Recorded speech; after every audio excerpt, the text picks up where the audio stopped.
Hello everyone and welcome to my channel. This is Elise here of Plan with Elise, and today we are going to decide where my money is going to go for the month of April.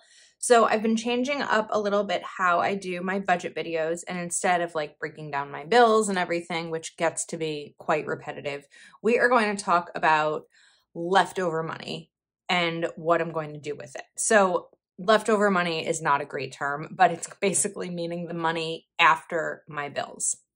I do have two jobs. I have a full-time job and I have Plan with Elise.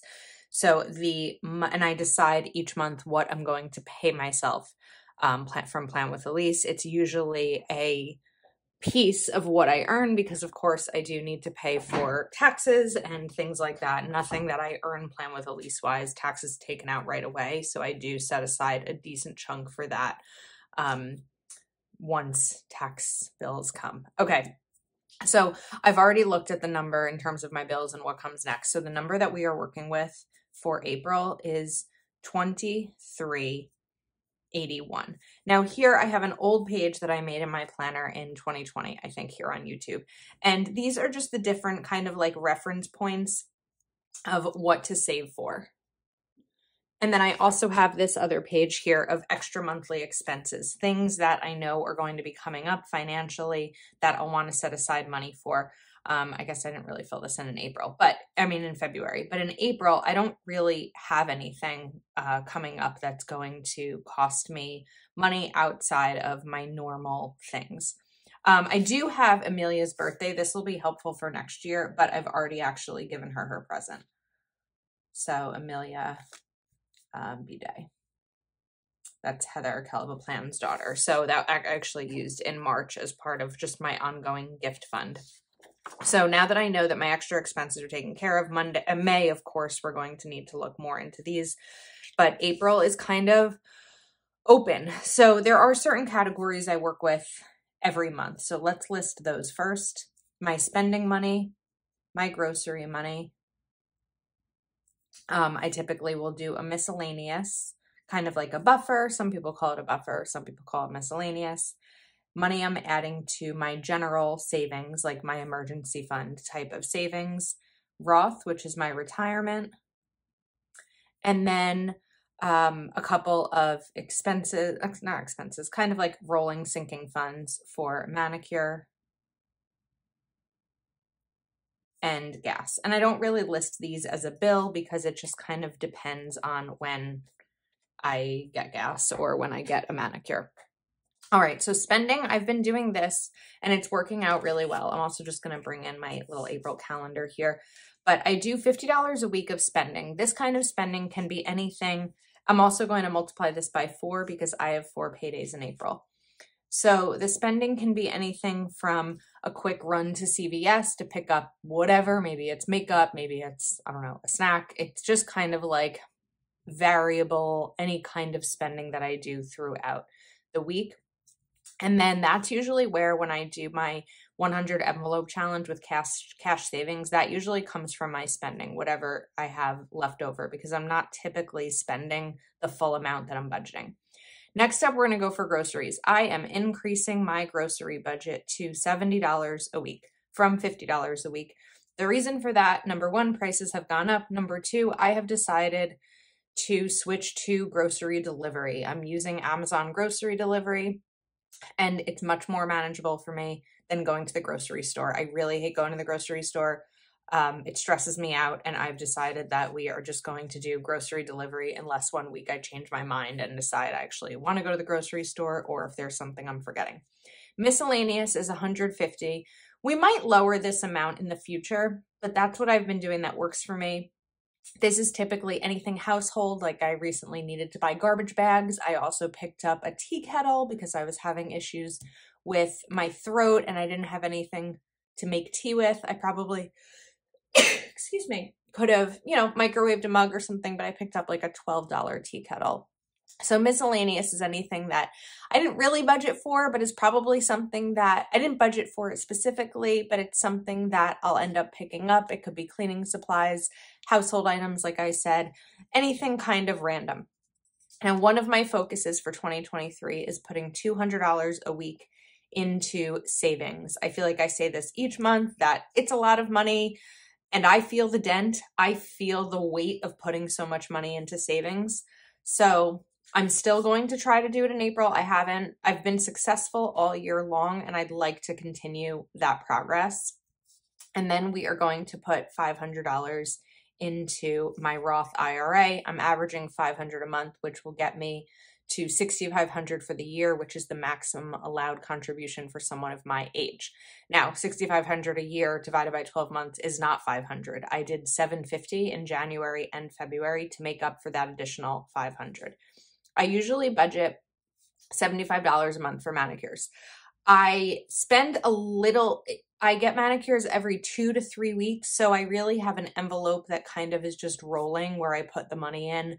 And it's not that like I get 2 manicures a month and they cost $37.50 each. It's just money that works in terms of I pull out, I put in, and it all works out in the end.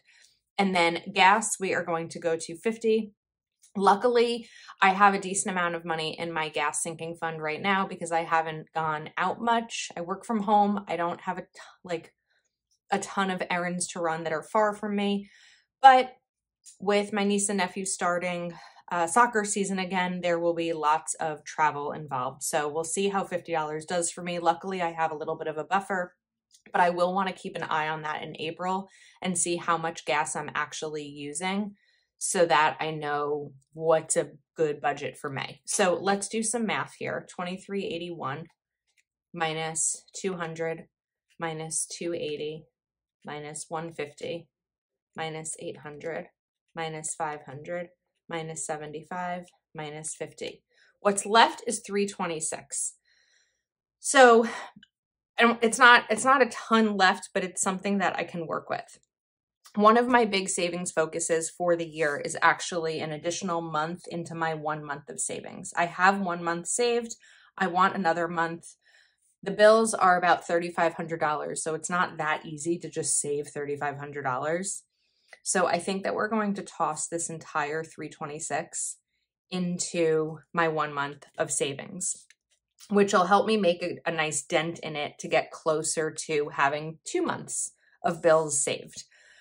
That said, I could, if I really needed to, of course, take some of this savings, right? Because if I need about 3,500 divided by 200, in 17 and a half weeks, I would have this amount saved. So it's something, not this amount. In 17 and a half weeks, I'd have my second month of bills saved, but I really try to separate my savings in my emergency fund from specific savings like 1 month or 2 month of bills savings.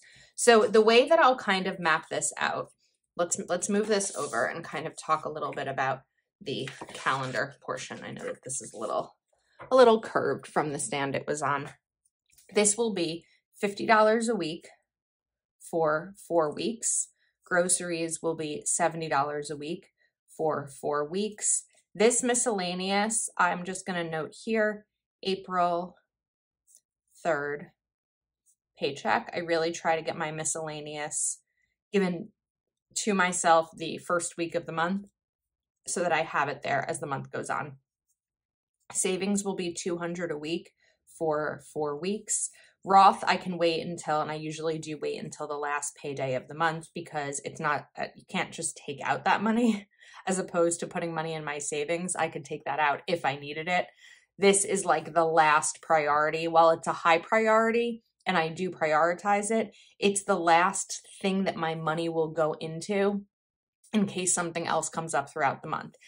For example, if some kind of emergency came up and I was depleting all of my savings and sinking funds and everything, and I had already put that $500 into my retirement account, it would be a problem to take it out. So that's why we wait until the end of the month for this.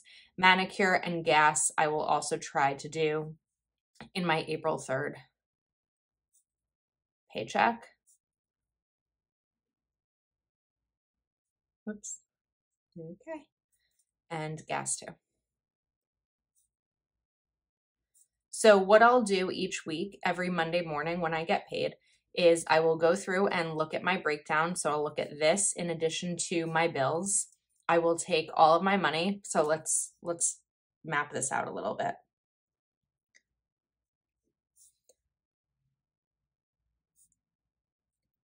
I'll have two accounts that I'll work with here. One is my checking account where my bills get paid from. The other is my checking account that holds my money.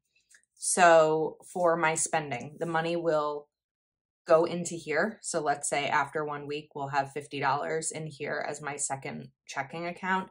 And when I want to withdraw the money, I'll transfer it into here and go to the bank and take out $50. If I spend on groceries, I have that $70 sitting here. Now that I'm using Amazon grocery delivery, I will use my credit card for that. And then once I know what the amount was, let's say it was $65, for example, I will take $65 once the credit card is due and move it here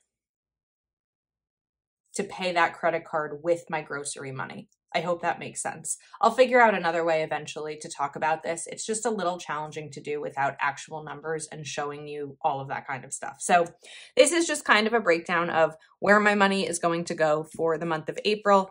Having a budget is having a plan for your money. We have a plan for everything else in our lives. Having a plan for your money is no different. So I hope you found this helpful. If you want to see how I decorate and set up my budget planner, take a look at yesterday's video where I shared all of that.